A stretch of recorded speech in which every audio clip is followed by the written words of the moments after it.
So the main question that I'm going to answer today is, has China won or lost from the Ukraine war? But to explain the complexity, I will try to answer three questions. The first question will be, what exactly is China's position on the Ukraine war?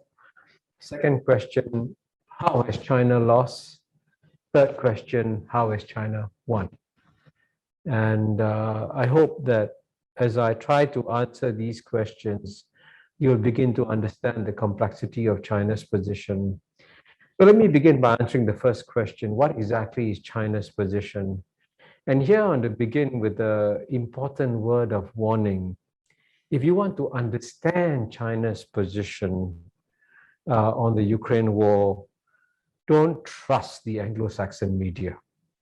Because if you read the Anglo-Saxon media, and I'll give you a couple of examples like the Economist, the Wall Street Journal, the New York Times, you'll get a very black and white picture of China's position on the Ukraine war, saying, oh, China is taking Russia's side, and therefore China is wrong, and China is evil, and China should be condemned.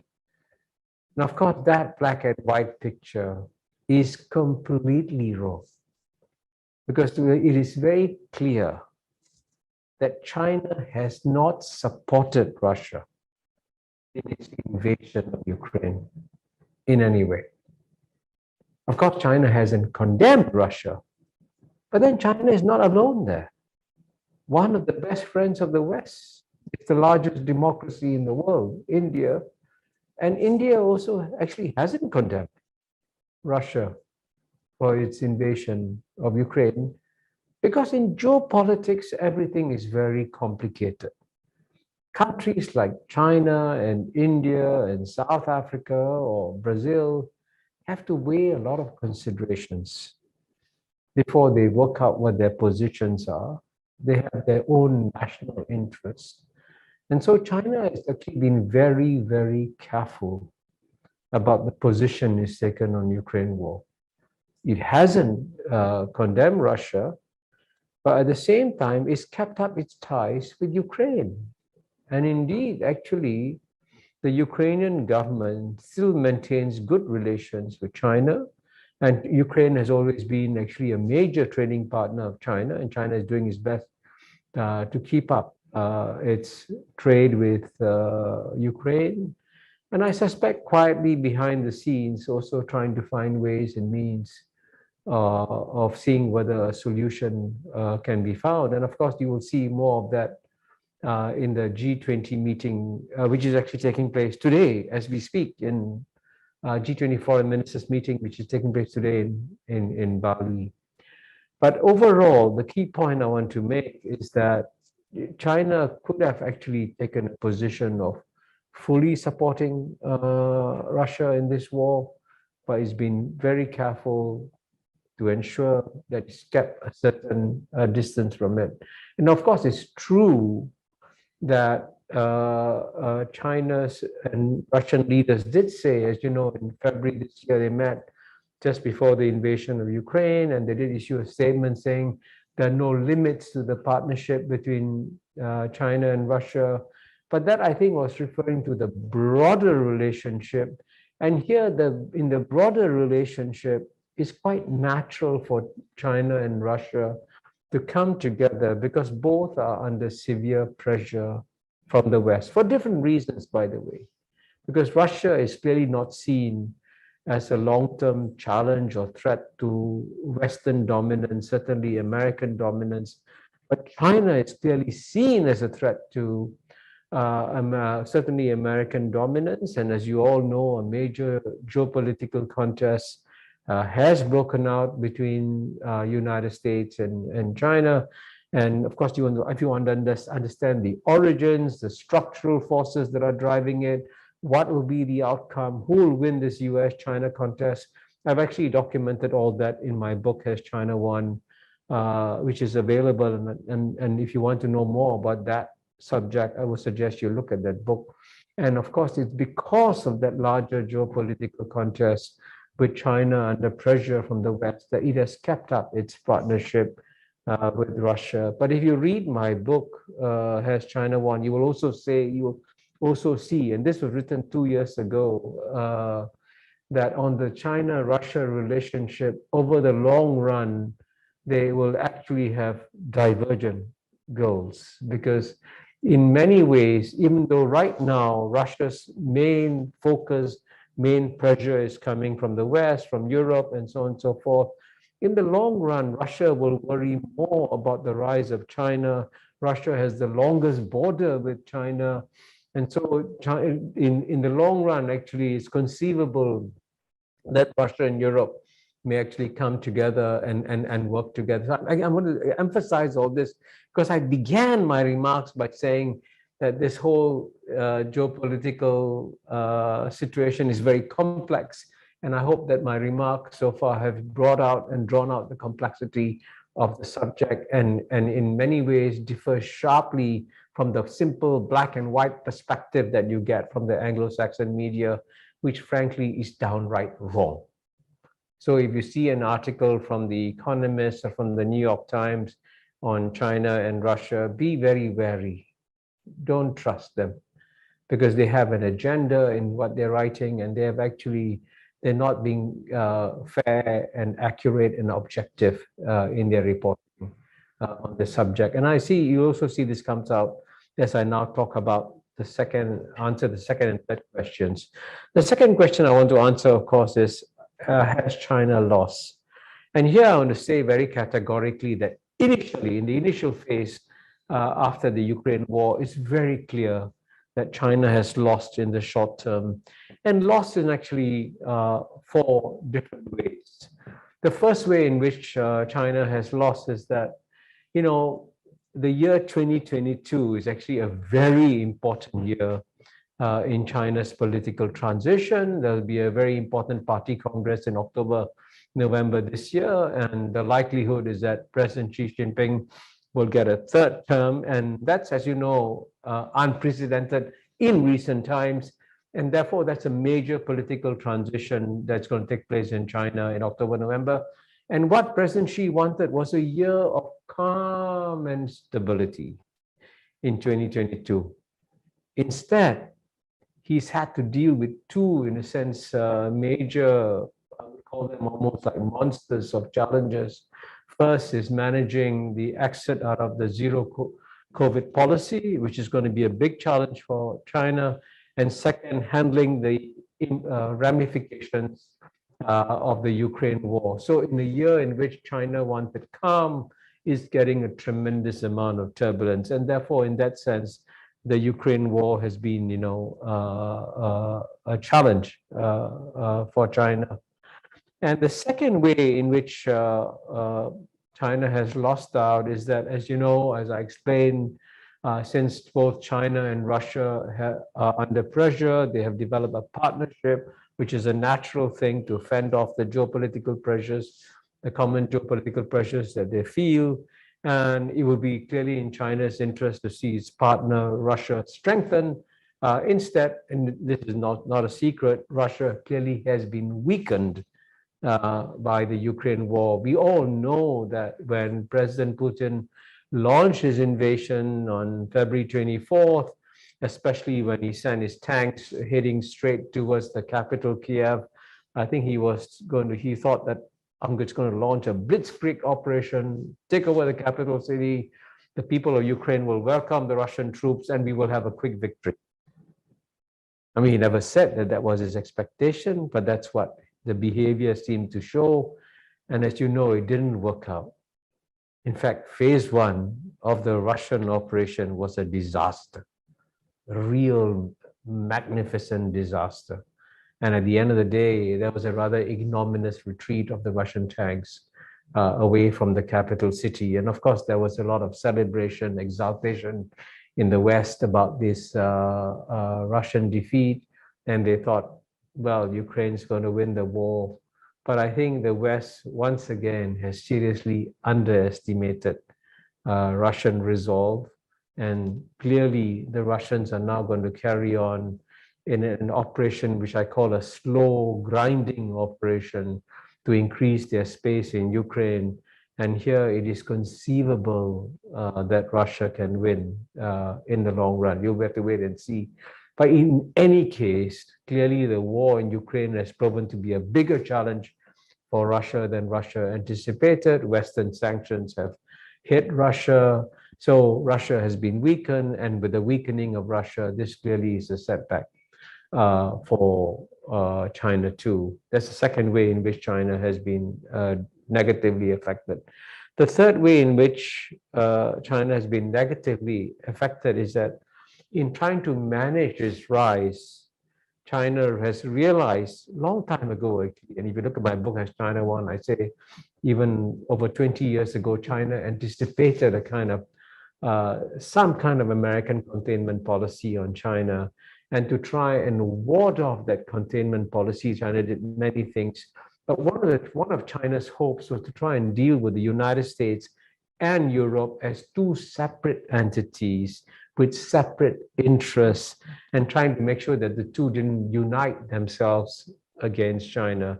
And for a long time, that was true. Europe actually had an independent policy towards China. In some areas, they agreed with the United States, but in other areas, for example, especially in trade, they stepped up their trade and connections with China. And China was more or less dealing with the United States and Europe separately, which is, of course, in China's interest.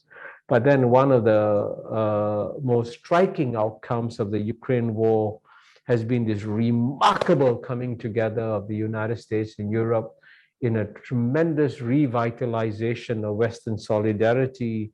And now China has to deal with a strong united West rather than a divided West between the United States and Europe. And that is geopolitically, frankly, more uncomfortable for China.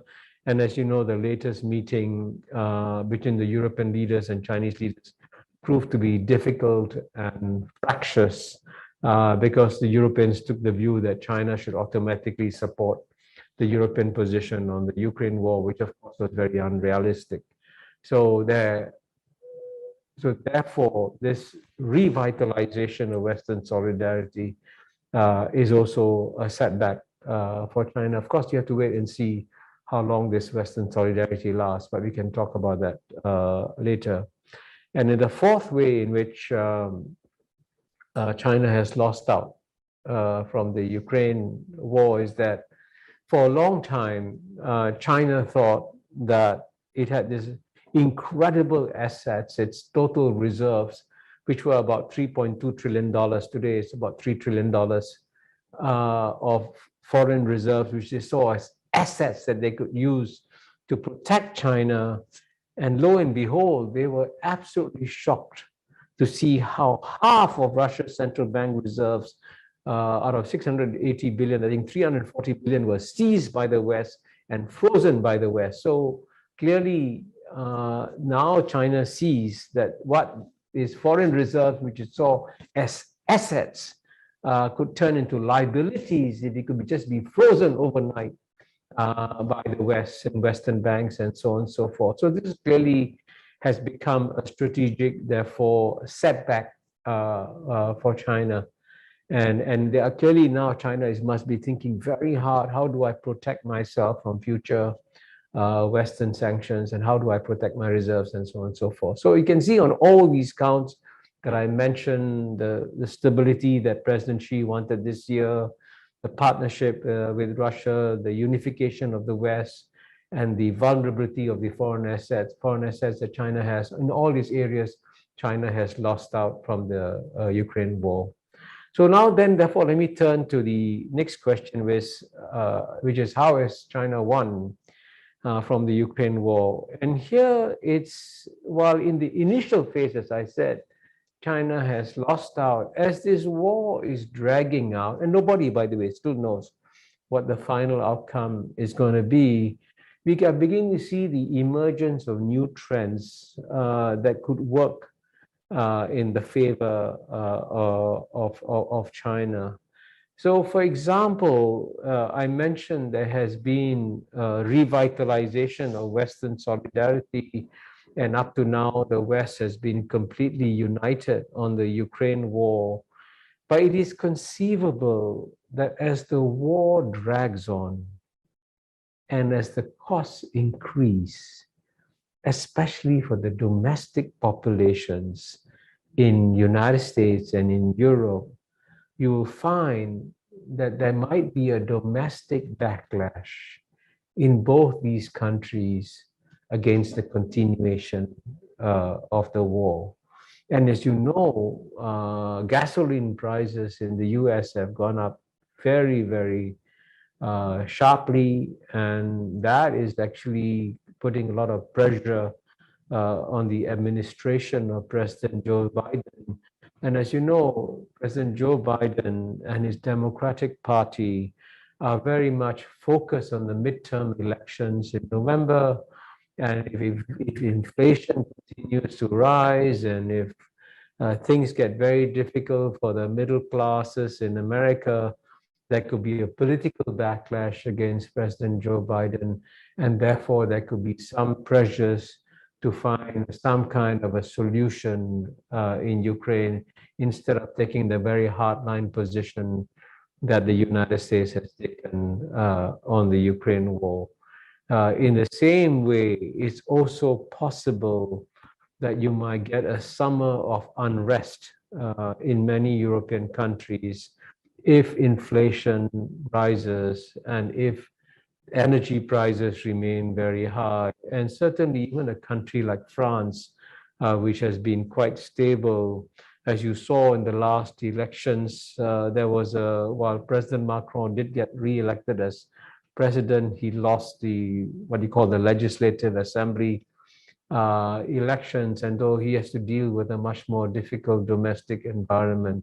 So even in Europe, which today seems very strong and united on the Ukraine war, there might be a certain degree of exhaustion over it, and therefore reconsideration of defense, and therefore perhaps the strong Western resolve that you have seen so far may weaken in the weeks and months to come, and therefore that would change balance between the West and China. And at the same time, there's one statistic which I want you to remember, is very important statistic, which is that only 12% of the world's population lives in the West. 88% lives outside the West. And certainly initially, when the Russian invasion of Ukraine happened, it shocked the world. And clearly you saw that over 140 states, I think, condemned the Russian invasion of Ukraine in the UN General Assembly vote. So you got the sense that the West and the rest were united in their approach towards the Russian invasion of Ukraine.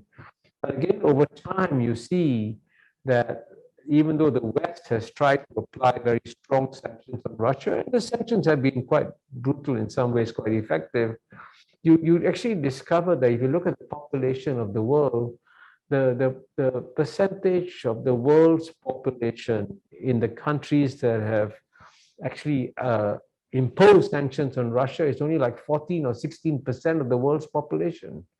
And 84 to 85% of the world's population have not imposed sanctions on Russia, and in fact are now saying very clearly to the West, this war in Ukraine is not just damaging the people on Ukraine. The people of Ukraine are clearly suffering, and we should support the people of Ukraine in their suffering in this war.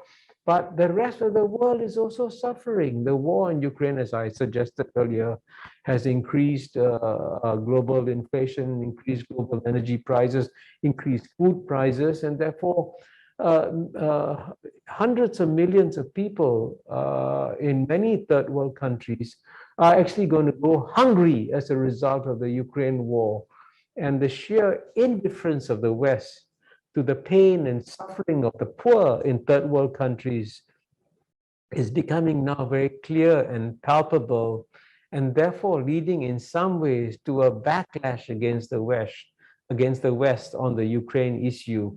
And in that sense, in some ways, China's position, as I indicated earlier, is more in tune with the position of most third world countries. And actually, China, as you know, has tried to be helpful to many of them in different ways. So paradoxically, what initially seemed to be, in a sense, a global, united global response against the Russian invasion of Ukraine now seems very much as a Western response to the Russian invasion of Ukraine, with very little support from the majority of the countries in the 88% of the world's population who live outside the West. So in that sense, it's become very much a shift away from the global united response.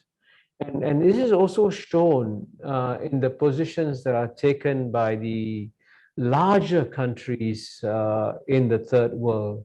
And certainly, and you will see this play out, by the way, both in the G20 foreign ministers meeting taking place today, that more and more major third world countries like India, like Indonesia, like Brazil, like South Africa, saying, hey, we shouldn't just focus on the war in Ukraine.